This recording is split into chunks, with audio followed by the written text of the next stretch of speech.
स्त्री। ये कथानक एक महिला भूत के बारे में भारतीय लोक कथा पर आधारित है जो रात में पुरुषों का अपहरण कर लेती है जब वे अकेले होते हैं और केवल उनके कपड़े छोड़ देती है। चंदेरी नामक शहर के निवासी एक क्रोधी महिला की आत्मा पर विश्वास करते हैं, जिसे स्त्री कहा जाता है, जो एक धार्मिक उत्सव के 4 दिनों के दौरान उनका पीछा करती है, उनकी पीठ के पीछे उनका नाम फुसफुसाती है और जब वे उनकी ओर देखते हैं तो उन्हें भगा देती है। हर साल पिछले कुछ वर्षों में कई लोगों के गायब होने का कारण बनता है।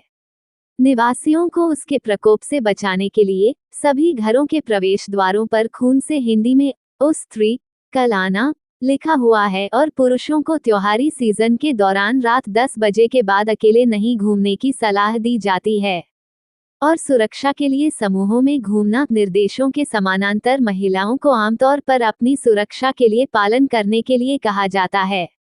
चंदेरी में एक महिला दर्जी विक्की की रहस्यमय तरीके से एक अनाम आकर्षक महिला से मुलाकात होती है, जो केवल वार्षिक पूजा के मौसम के दौरान शहर में आती है और पहली नज़र में ही उससे प्यार करने लगती है।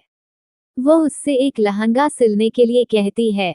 उसका बार बार गायब होना, उसकी खरीदारी सूची में छिपकली की पूंछ, सफेद बिल्ली का फर, धतूरा के फूल, मांस, ब्रांडी और काले जादू की सामग्री जैसी अजीबोगरीब चीजें शामिल थीं और तथ्य यह है कि उसे विक्की के अलावा किसी ने नहीं देखा था। उसके दोस्त बिट्टू को संदेह हो जाता है और वह विश्वास करने लगता है कि वह स्त्री हो सकती है। उसके एक दोस्त जन्ना का स्त्री द्वारा अपहरण कर लिए जाने के बाद विक्की को भी उस महिला पर संदेह होने लगता है। वह उसका सामना करता है जिस पर वह फिर से गायब हो जाती है। वे अपने दोस्त को बचाने का एक तरीका खोजने का फैसला करते हैं और शहर के लाइब्रेरियन रुद्र भैया से मदद मांगते हैं, जो एक पैरानोलॉजिस्ट भी हैं। रुद्र की किताब की दुकान में उन्हें उसकी लाइब्रेरी में चंदेरी पुराण नामक एक आंशिक रूप से फटी हुई किताब मिलती है, जिसमें स्त्री की कहानी और एक पुराने किले का उल्लेख है, जिसे विक्की का दावा है कि उसने तब देखा था जब वो महिला के साथ डेट पर था। इसके बाद विक्की, बिट्टू और रुद्र जन्ना को ढूंढने के लिए पुराने किले पर जाते हैं, जहां स्त्री कथित तौर पर रहती है। स्त्री बिट्टू और रुद्र को भगा देती है और विक्की पर हमला करने वाली होती है, लेकिन ऐसा नहीं करती क्योंकि उसे उसकी आंखों में प्यार और सम्मान की भावना महसूस होती है। फिर उसे अज्ञात महिला के जादू से भगा दिया जाता है। बाद में उसने खुलासा किया कि वह अपने किसी करीबी को खोने के बाद पिछले 3 साल से स्त्री को हराने की कोशिश कर रही है और इसीलिए वह त्योहारों के मौसम में ही शहर आती है। इससे स्पष्ट होता है कि वह और स्त्री 2 अलग-अलग व्यक्ति हैं। विक्की के अनुरोध के अनुसार स्त्री ने उसी रात जन्ना को रिहा कर दिया, हालांकि उसके साथ छिटपुट हिंसक घटनाएं शुरू हो गईं। स्त्री के नियंत्रण में जन्ना द्वारा सभी के घरों के बाहर सुरक्षात्मक वाक्यांशों से टुमारो कल शब्द को मिटा देने के बाद और अधिक लोग गायब हो जाते हैं, इसे "ओ स्त्री, आओ" के रूप में छोड़ दिया जाता है। "ओ स्त्री, आना" एक निमंत्रण।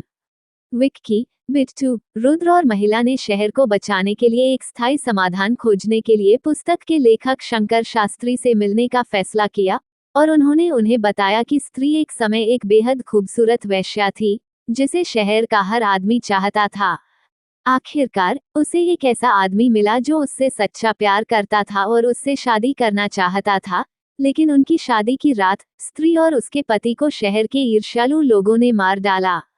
उसकी आत्मा तभी से अपने सच्चे प्यार की तलाश कर रही है और शहर के हर अंतिम व्यक्ति का अपहरण करने का लक्ष्य लेकर उससे बदला लेना चाहती है।